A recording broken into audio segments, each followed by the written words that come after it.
Good morning, everybody. Ezel Senpai here with episode 2 of Coffee with Senpai. Thank you to I should have planned this out a little a bit better. But thank you to there was someone talking about how my audio was off in the last episode.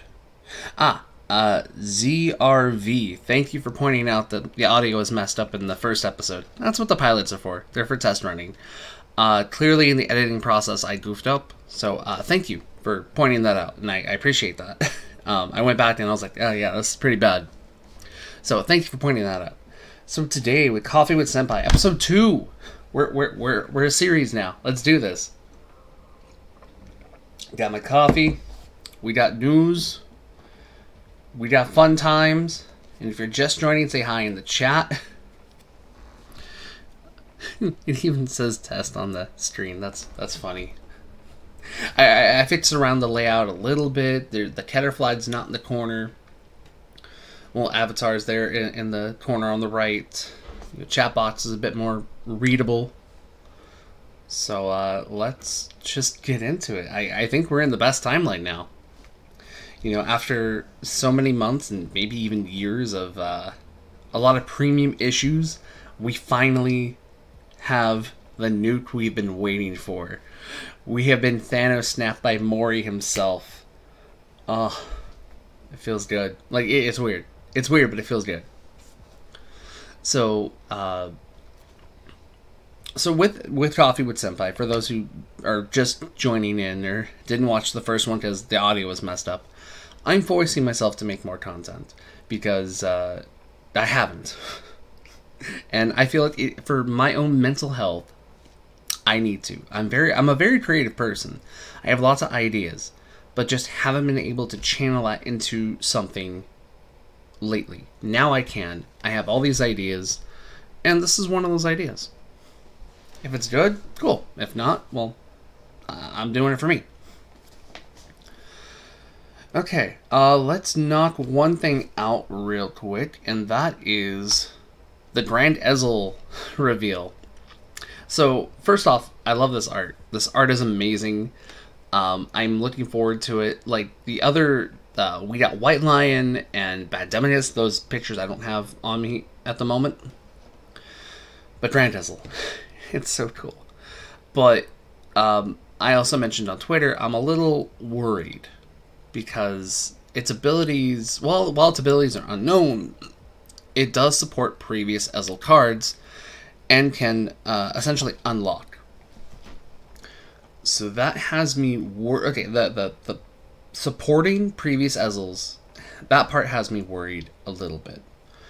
What I mean by this is there's a difference between supporting and needing / requiring previous Ezel cards. Glemming Garmor and I had a little back and forth about that, and we're on the same page that these cards that need VRs, I think that's kind of a bad design element. Hopefully we'll see how this works. My hope is that Grand Ezel, like Reverse Maelstrom, Reverse Luthier, all these new grade 3s that are new forms of previous VR cards can be standalone. What I mean by that is, can I put this into any deck without needing the previous VR? Is there a benefit to having the old one? And I imagine there would be. Like, one example is Monarch Alfred. Monarch Alfred's like, hey, you do this skill. And if you just so happen to have another Alfred in Soul, you get a critical and plus power, whatever. Something like that, right? It was plus 15 a crit. So, you know, that's what I call a good standalone unit that can benefit from having the previous Alfred. Or any Alfred in that case. You know, so I'm hoping this doesn't become a card that it's reliant on having the Ezels. It is just, if you do, you get more benefit. But by itself, it can work as a standalone. Does that make sense? Let me know what you guys think in the comments. If you guys are just watching on stream, sorry there's no music this time around. I plan to add music in during editing, and it'll be up on YouTube. So, cool, fancy. So that's kind of my thought. I feel that Bushi needs to update its reprinting VR policies. Not quite. We don't need all the VRs reprinted all at once. No, absolutely not. But I feel like there are a select few that do need to be reprinted, maybe in Volume 3 and Volume 4 of Clan Collection. And just kind of go from there. Like, if these new triple rare boss units require the VR, then maybe the VR needs to be reprinted. You know, make it easy for people to pick this up. I mean, yeah, here in, you know, the West, you know, in America, you know, we have these. They're not expensive. Well, depending on the card you're looking at. But they're not that expensive. Like, the Ezels themselves are, I think blondes are about $10 to $20. Ravens are about $5, I think. And then the Platinas are under $1. So it really depends. I feel that, I think reprinting like a base VR, like Blonde Ezel, like Cecilia, like base Luthier, base Maelstrom, you know, those VRs, I think should happen. Those should have a reprint. Himiko is another one too, special with reverse Himiko. That's what I feel. That's what I feel about that. Let me know what you think. Okay, moving on. We are talking about the news. And we got it. It's finally here. The premium restriction list update, effective October 1st. So in 3 days as of recording the video. Oh. Like, this was a good list. Like, this is a list that balances things out. Hits a good number of all the issues. Good number of all issues. Huh. It hits the issues. Can you say G? I miss you. Yes, I do think that the VRs do need to be reprinted, and I hope it's a standalone unit like the original version. So moving on with the news. We got news. Let's cover the news. Let's do it. First is the choice restriction between Ultima and over triggers in general. I called this. Like, I think a lot of people called this. But I was like, look, this needs to happen. Like, I've been playtesting it myself, and I'm just like, this is too good. This is too good. I feel like Ultima in an overtrader for most United / Keter Sanctuary decks, like, this was a good finisher. But at the same time, it's also something that you can't really survive from. Really, the only way to survive something like this is if you hit your overtrader, then it kind of balances out. But what are the odds of that? They're astronomical. So I'm glad this happened. And this actually frees up a lot of space for Gold Paladin in general. I'm happy about this. Next, more choice restrictions. We got Finna and Poopery choice restricted. That's good, because always on hit skills is pretty scary. And then Dantarian and the new Steam Mage from set 3 choice restricted. I would have loved to have seen Dantarian just use this, but to each their own. To each their own. It's a good idea. I think it's something that did need to be hit, or addressed at least, and they did address it. Good job. Next, we have our first triple choice restrict. This is fascinating. Like, Pale Moon players are very, very technical, and I love that about them. They come up with some of the most interesting, creative, loopy combos, and like these cards are an example of why. those combos work. It's nice to see that their choice restricting flying Paradin, not quite killing like engines of Pale Moon, just hitting certain aspects of it, so where you can't loop, or at least you can't loop as hard. Good. This was a good one. This is good. Next we have the bans, the restricted, the gone to 0. Zarzan. I'm so happy. You know, I'll admit the Zarzan drama last year really got out of hand. The memes got out of hand. It may have turned a lot of people away from playing in general because of the united hatred we had of this card. And I think I have my alerts silenced. I should have changed that. Oh, I don't have an alert box on this on this particular scene because I'm recording with Streamlabs. So, but thank you for the follow, RZS91. Thank you. So Zarzan being banned, it was bound to happen, and I feel like this was a good ending to that Zarzan drama. It's finally gone.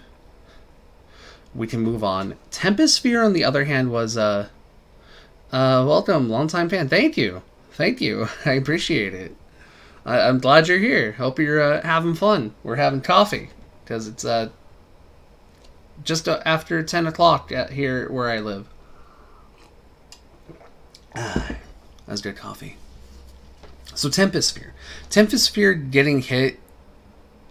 I was kind of blindsided on that one, to be completely honest. I was not expecting that. I thought that it would probably stay. But I think in the grand scheme of things, it did need to get hit.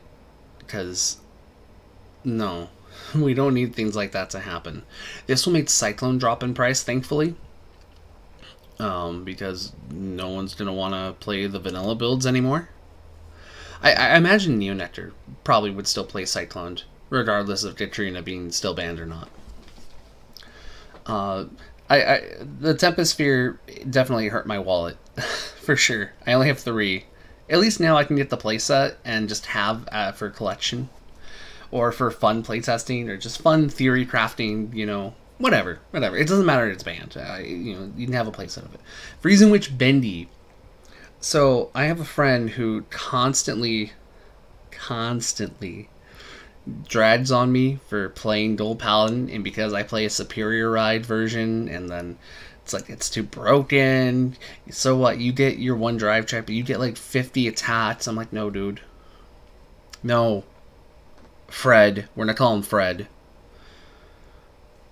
That's not how that works. Let me tell you about Shadow Paladin's superior ride, and how it is vastly superior to Gold Paladins. But Bendy is now gone. You can still play the superior ride in V Premium, which is fine because it doesn't really do much. But it in Premium makes sense, and I think it's good that it's done. I'm glad I got rid of mine when I did. But this should also cause the card to drop in price for those who want to play Phantom Blaster Dragon, Phantom Blaster Overlord, Dust Blaster in V Premium, so at least there's those fun little creative decks still available. And then Taro. Taro getting hit to ban is absolutely just, again, out of left field. We were all expecting it to go to 1, which makes sense. But I guess it, along with a few other stands... Actually, no, there's not any other stands that are banned as far as I'm aware. The ones that are broken are at 1. Right? I'm not having a fever dream, right? Like, yeah, Taro is the first banned stand trader. We'll fix that up later. We'll fix that up. But overall, these are good hits. Moving on. Jamio Congo, gone. Noidayo, gone. Tenba, gone. Zinc. What? I was not expecting Zinc to get hit of all things, but I guess Chaos Breaker needed to be put in check, right? For some reason. Revival Collection maybe given Chaos Breaker a bit too much to play with. Maybe with the new Clan Selection cards, it would have been a great resource engine. Alright, sure, Zinc. Hit Zinc, it's gone. Now I can buy commons and, you know, wait for the day. Jamming Condo didn't hit. Absolutely agree with. You know, that restrictive of hand is not good. And we have Daihozan, which is better, but not as detrimental, if that makes sense. Like, Daihozan does what Jamie Kondo does, but in a more fair way. Nui Dio, yeah, it just needed to go. It needed to be gone. They're hitting Tenba, the infinite loop for that build. Gone. Good. Go. Sorry you didn't really see a lot of play here in the West, but you had to go. Lastly, for the banned cards, Gastiel Diminas, gone. Good. You've dodged too many hits. We finally caught you. FBI, we got him.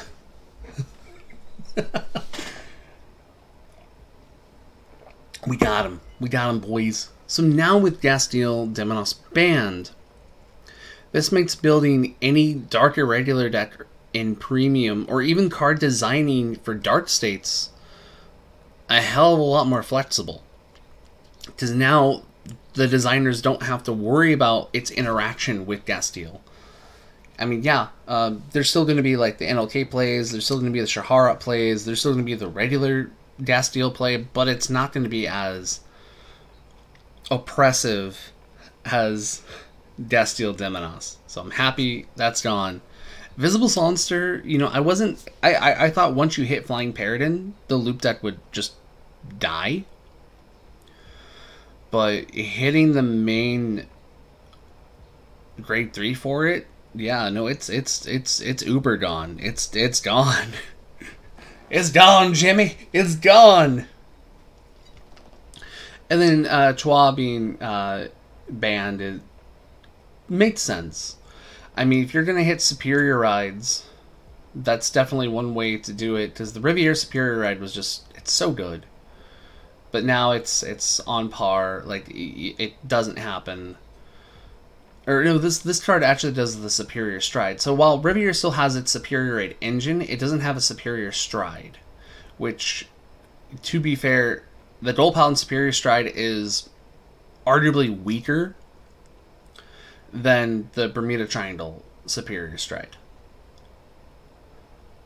Good soup. And then finally, the last bit of news, aside from like overdressed news, I'm not covering that in this one because they changed how stand triggers interact with rear guards that have drive checks. Now, in my mind, I still feel that choice restricting the stands with Valkyrion and Blade Master Soen would have been the best bet. Kind of similar to Ultima with the overtrigger. I feel like that would have been the easiest way to do it. But this is a fair compromise. This is a good compromise.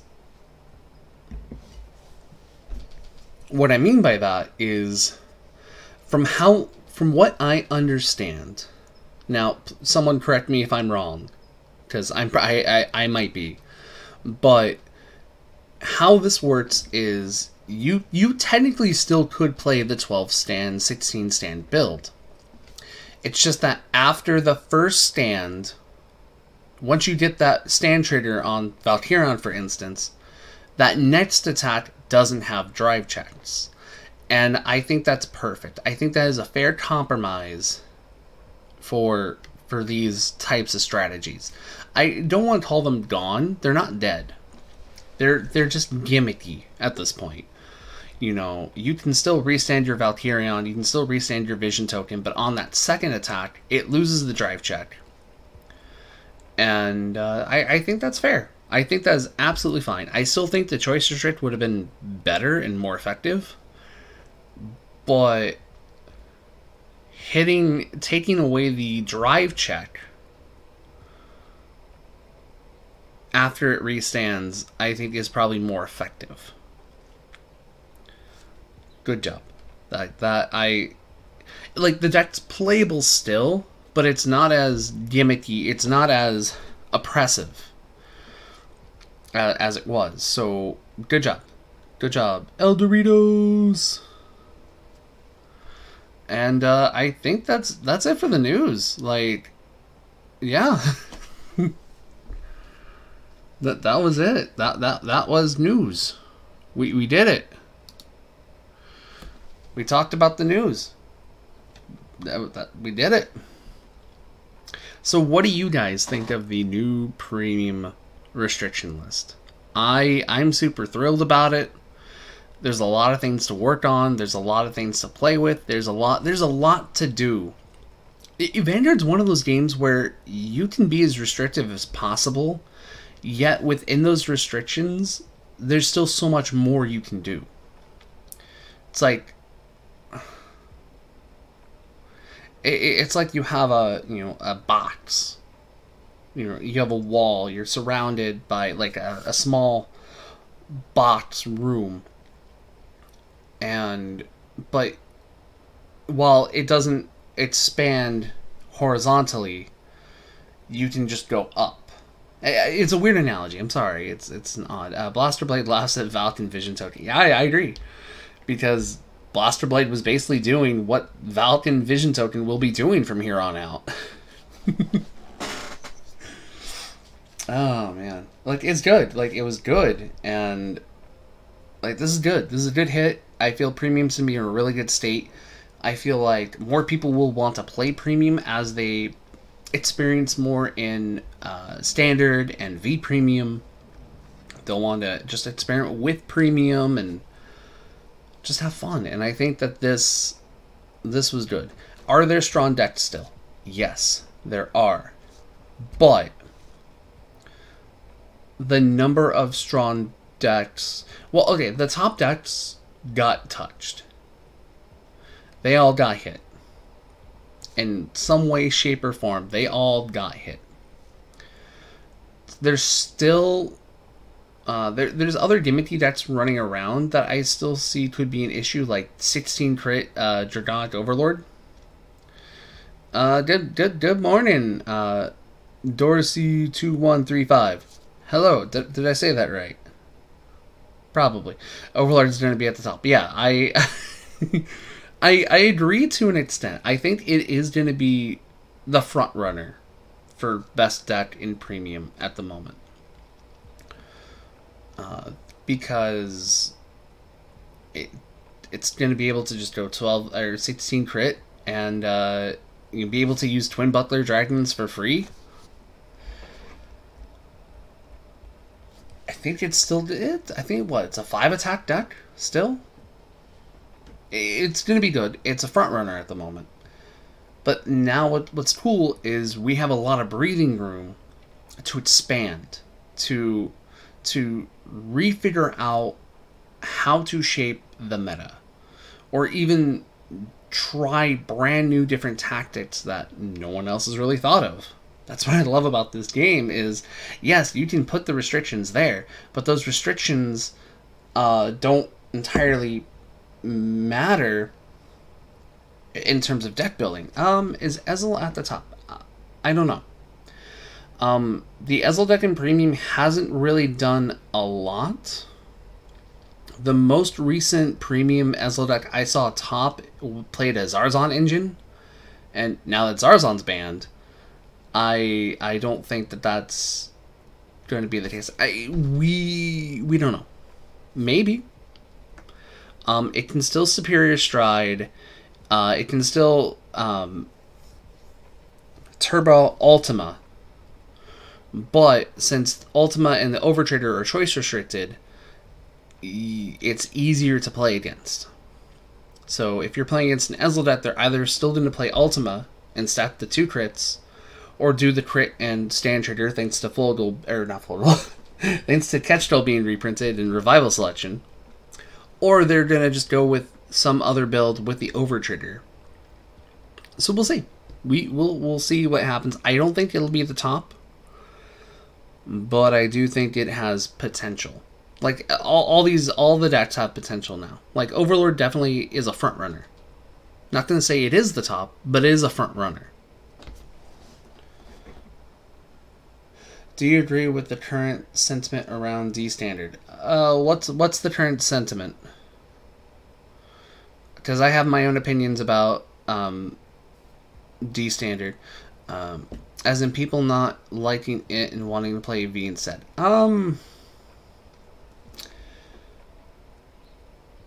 I mean that I personally agree with it because like I don't get me wrong. Okay, so let me just say this: Overdress is fun, and it's great for new players. Me personally, I want there to be more stuff. I'm not finding anything that I'm vibing with at the moment. You know, like the clan system. You found a clan that you know I like this. This feels right. I just don't have that at the moment for Overdress, and that's okay. That's not a bad thing. It's okay because Overdress is new. We're still going to be getting ride lines, and the ride lines are essentially just going to be like clans. But we have the added benefit of playing with a nation, so we have a wide variety of tools to go from. I think many people feel the way you do from those I've spoken to. I mean, the cool thing about V Premium at the moment is it is something that, yes, it is stagnant because we're only getting 2 bits of support per year. But those 2 bits of support add so much variety to that format that it's interesting. Like I've been winning my locals for V Premium on Mondays. Admittedly, it's a small group. It is very small. We had like last night, we had 5 players. I won, and I played with my Ezel deck because I want to have fun. Is it geared to play as competitive as possible? Yes, absolutely. But it's not something that is meta, so to speak. So I think every community is different in the regards of which format they prefer. My philosophy with it is play whatever you find most fun. Don't force yourself to enjoy a format if you don't. If you're not having fun with Overdress, play V Premium or Premium. If you're not having fun with either of those, you play Overdress. If you're not having fun in general, take a break. No one's forcing you to play the game. And I know that kind of sounds like a jerk way of saying it, and it's not. Genuinely, if you're not having fun, it's okay to take a break. 2020 and everything's still going on. Obviously, you gotta take a step back every so often to maybe gain some perspective. It's okay to take a break. It's okay to wait. Like, honestly, for Overdress, I'm waiting for Flagbird because I really like Flagbird. It is very Aquaforce-esque. That was one of the few clans that I actually started to vibe with at the end of G, and I really, really vibed with it going into V Standard. And I've kept Aquaforce since then. I call it my secondary clan because it's just that if I don't play Gold, I'll play Aquaforce, and it's still fun. But it is understandable that people aren't having fun in Overdress, and that's okay. The cool thing about Vanguard in itself is there is something for everybody. Vanguard actually has a lot in common with with 2 of the big 3, Magic and Pokemon. It is a game that has a wide history. I mean, we have 10 years now of Vanguard. So there's a lot of card history similar to Pokemon, similar to Magic. Yes, Yu-Gi-Oh! Also shares this too. Magic and Pokemon also have different formats where people can play. They have their own standard, they have their own legacy or historic formats, whatever. So do we. So do us. So do we. and they all get maintained through one way or another. Yu-Gi-Oh, on the other hand, like, I'm not trying to shame Yu-Gi-Oh, I'm not trying to be salty about it. I had a friend of mine call me who watched the video, like, you're pretty salty about Yu-Gi-Oh. I'm like, well, I haven't played. I just don't like what the game's become. You know, if we were to compare ban lists, which one has been more effective? You know what I mean? So yeah, I guess I'm sidetracking a little bit. I'm just coming up with conversation, just you know, I don't mind these being an hour long. Thank you, Johnny, for the follow. I need to actually set up this alert box. You know, can I do that right now? Let's do that. Let's see, alert box. I wasn't planning on adding one to this one, but alert box. We will put that up. There we go. There. Now it's going to play all the alerts. There we go. Lock that in. So, thank you for the follow. Thank you. Thank you. So now I have that going. We're good now. We're good. So what do you guys think? What are your guys' thoughts on just Vanguard and overall? Like, overall, what are your feelings for either format? Are you having fun? Do you want to try something else out? What do you think's in the top? What do you think? Because we're having a discussion, and I like this back and forth.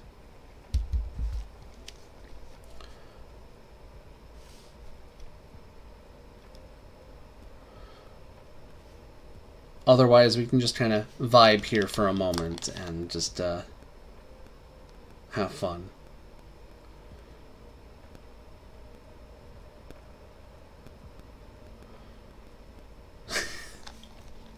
Sorry, I saw something on Facebook. My dad tagged me in something. I love Vanguard, but it's hard to get new players. That depends. I think there's a couple factors with getting new players. Overdress is a hell of a lot easy to get into, you know, with the starter decks being so cheap. With finishing a deck actually being really, really affordable. Like, far more affordable than it used to be.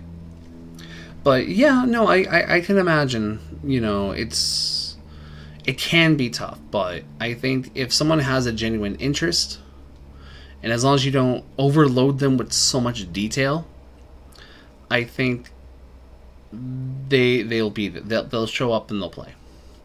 What's your opinion on the change in card acquisition since the start of D? You know what? It is a heck of a lot easier to get cards.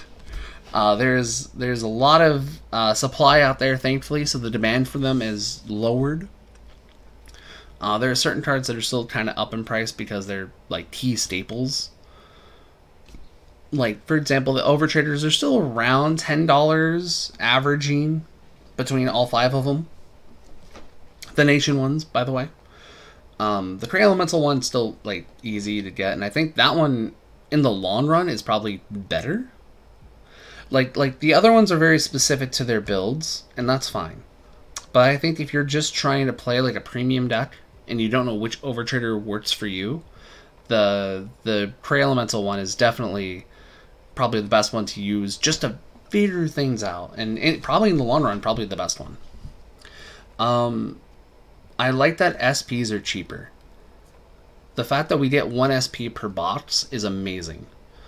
And I also like the fact that since Clan Selection, before D even started, when they do these special sets, you know, you get Clan Selection, you have Clan Collection Vol.1 and 2, Revival Selection, where you buy a box and you get one of everything. I love that. I love that so much. And I hope that that continues to be a thing. I don't want that really in a main series box, because that, you know, that would make the game, I mean, it would make the game a lot easier to play and a lot more people to get, but I think it would cause prices to drop so much that, you know, card prices have to be at a certain point for businesses to you know, want to continue to carry it. But I do enjoy that they have made things a lot easier for players to get. And the secondary market isn't that bad for Overdress, at least. For Overdress. Let me state that. I love the game and want more people to play it. Same here. There are more people to play with. I absolutely 100% agree with that. Okay.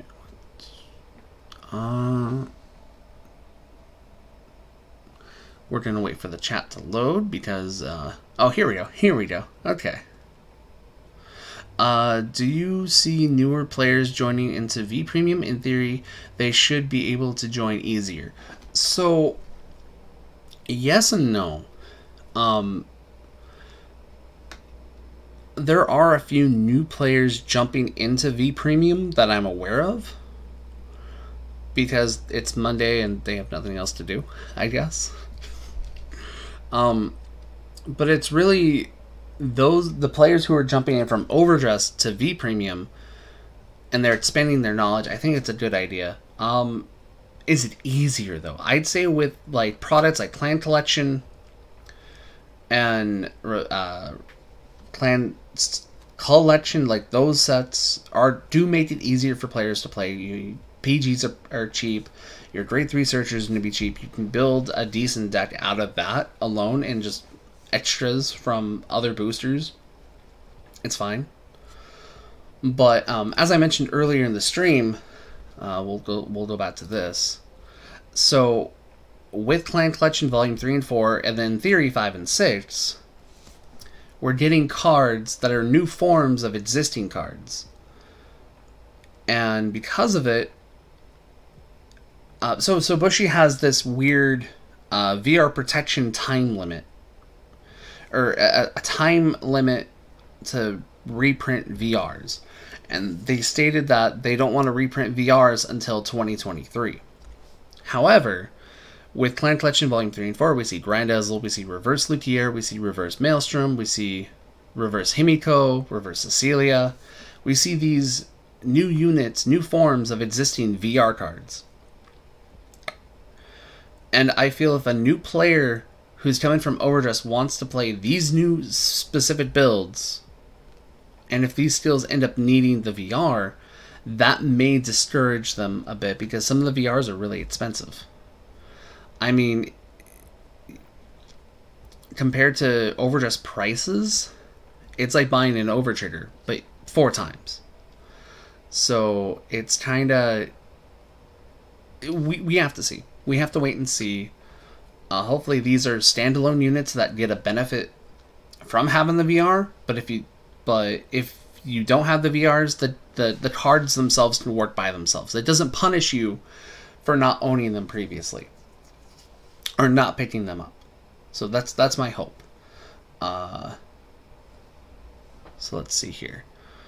So we'll go back to that. New players. Have you seen the promotional videos with New Japan Pro Wrestling? Not yet.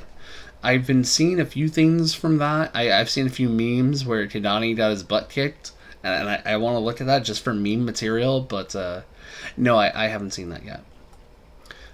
When do you think they should reprint Overtriggers? And their price is kind of out of control at the moment. So, let me look up Overtriggers real quick. Just so we're on the same page. We'll go to TCG Player. We're going to look for the Overtrigger. We're just going to look at base rarity. Just to keep that in mind. So right now, the most expensive one is for Keter Sanctuary, and it looks like it's going for about $12 to $13. That's not too bad. I mean, and it's only a one of, thankfully. So unless you have multiple decks and you want to have multiple of the same Overtrigger, then that's on you. But at bare minimum, you only need the one. $13 to $15. I mean, that's not too bad. And then Dragovidia is going for $8 to $9. Elder Breath is going for about $8. Blessed Favor is going for $5 to $6, maybe $7 at most. And then Gelmicheld is going for about $5 to $7, so it's not too out of hand with the pricing. Again, if you're trying to buy multiples of the same one, yeah, you're probably gonna have a hefty bill. But I think individually, I think they're fine. I think that they should reprint the Overtraders once every year. Sometime around the same time every year. Or, alternatively, let's say, you know, we know that set 4 is going to be the end of season 2 for Overdress. So maybe once we get into set 5, we can see new Overtraders for the nations. To add a little more variety to each nation. Maybe expand upon the different ride lines. Maybe. Those are just kind of my thoughts about that. I think about a year or so. I don't think that they should be necessarily super easy to get, because you're already getting guaranteed one per box. But I feel like having another reprint of them would be good. Or even just new Overtraders in general, like when we go into set 5 at the start of season 3. Do you guys like that idea?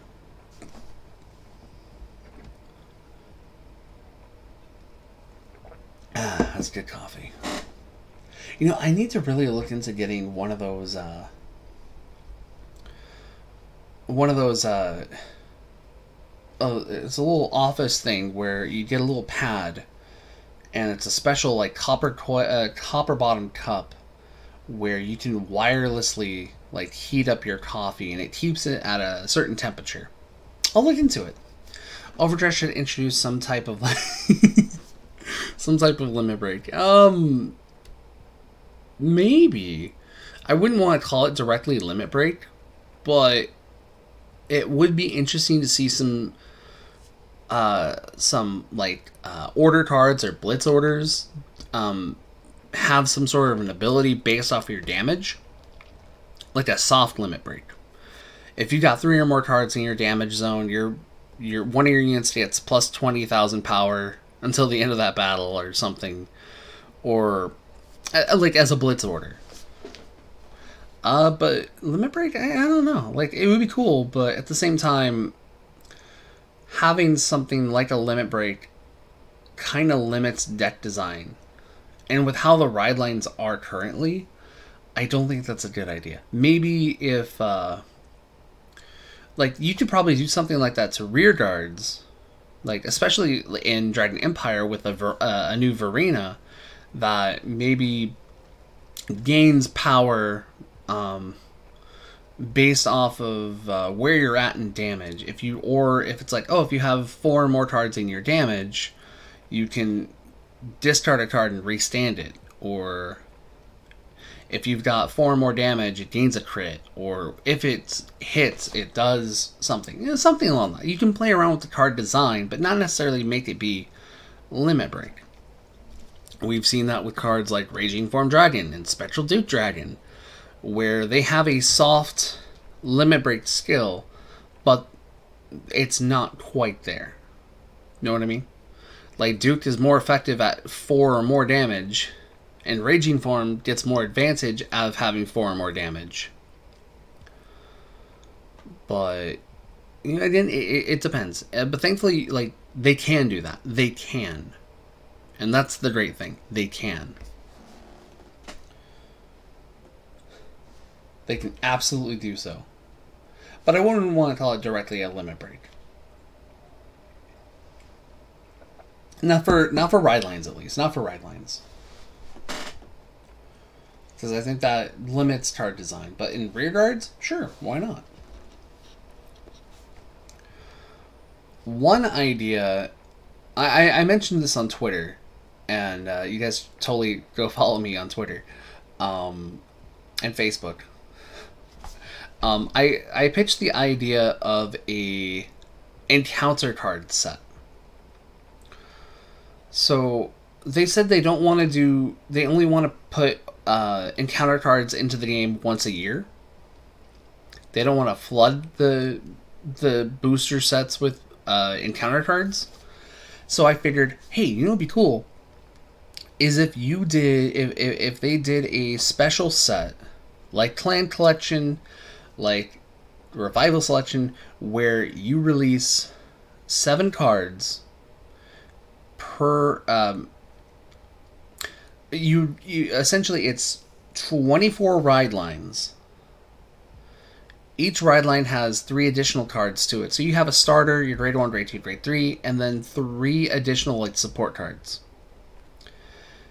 And each of these 24 ride lines is an encounter. All the cards here are encounter cards, but they're self-contained. So like for example, like the Overlord stuff, that is a self-contained build. I'd imagine for this build, or for this particular set, Phantom Blaster and Juggernaut Overlord would be reprinted, just to keep things fair and balanced. You know, it's like why does Shadow Paladin and Conqueror get 2 ride lines in Overdress while, you know, Dual Paladin only gets the 1? I feel like it's one of those weird moves where, you know, some could call it nostalgia baiting. I call it something that's more familiar to ease into playing Overdress. You know, I would love to see ride lines, a ride line from each clan be incorporated into the new nation system and go from there. You know, it's like, again, all the encounter cards, all those ride lines would have like 3 cards to support, and they would be self-contained within that specific ride line. So it's not like it could be mixed in with like Bastion or Bruce or anything like that, but it's something that is like, it's self-contained. You know, new ride lines are cool. You know, it would definitely add a bit more variety to Overdress at the moment. It would it would be something that wouldn't be overpowered, but something very reminiscent of what they do already as a clan, but just emphasized more within these 7 cards. Well, 6 technically, because starter.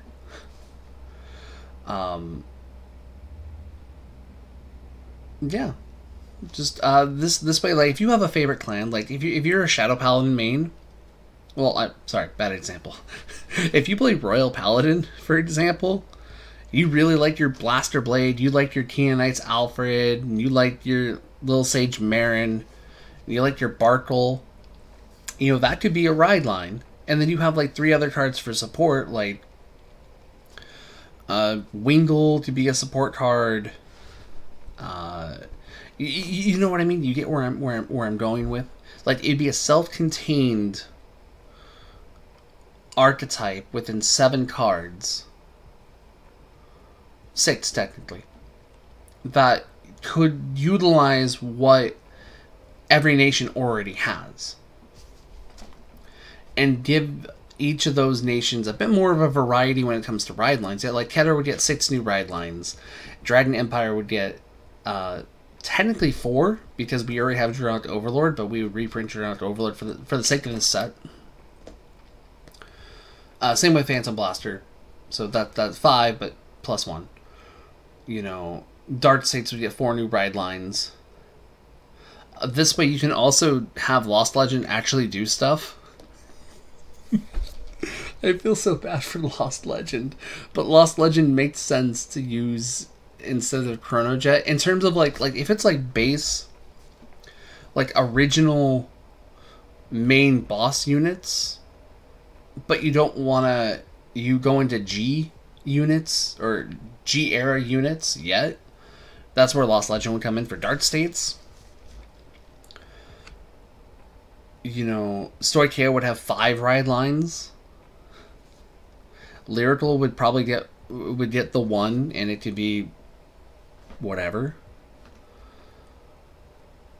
Or Lyrical could get a couple of them based off of the popular units like Coral, Riviere, Pacifica. Maybe Colorful Pastel. Maybe. I think if they were to do Colorful Pastel, it would have to be really, really changed and focused. But you know, Coral, Riviere, Pacifica, those main three, maybe. But again, that's just an idea I've kind of been playing around with. I've already mentioned it to Bushy. I mentioned it to Matt the intern, and other people like the idea. So I figured it's something that could like transition people from playing V Premium into playing Overdress, while at the same time providing newer versions of those main grade 3s into premium format. So if we wanted to find a way, if Bushy wanted us to step away from the gift marker mechanic, we could do so. Maybe. Whew. Lots of ideas. Lots of ideas.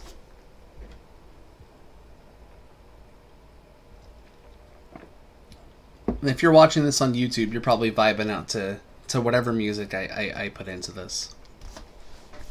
And I hope the volume is all fixed up. It should be, because I'm gonna go through and really make sure it sounds pleasing. But you know, I think that will do it. I think that'll do it. I'll have to fix up my parody song now because the choice restrict didn't happen. That's a side project I'm working on. It probably won't happen, but it's fun to think about. But yeah, thank you guys so much for joining the stream. Thank you very much for watching on YouTube in the future. And thank you for the follows. Appreciate it. I am going to be doing Coffee with Senpai every Tuesday morning. So we can have like these little discussions, talks. Not quite like I want to cover the news, but if it's not interesting to me, then I'm not going to cover it. You know, because I'm forcing myself like I'm trying to be more proactive. There we go. About making content and being a voice in the community. Not because I want to be more in the community. I mean, I do, but there's a weird reasoning for it, and I can't find the words for it, because if I find the words, it makes sense. I want to be out there more as a voice, as another voice that people can just listen to. And that's how I want to do these videos from now on, is just sit down, listen. You don't have to watch the video. You can if you want. But these are absolutely listenable videos. So you can have it on in the background and just have fun, chill. No stress. Thank you guys so much for watching. I appreciate the follows. I appreciate your support. From the bottom of my heart, thank you very much. Remember to, you know, stay safe, stay humble, wear your mask, and please go get vaccinated. You guys have a great day. Peace out.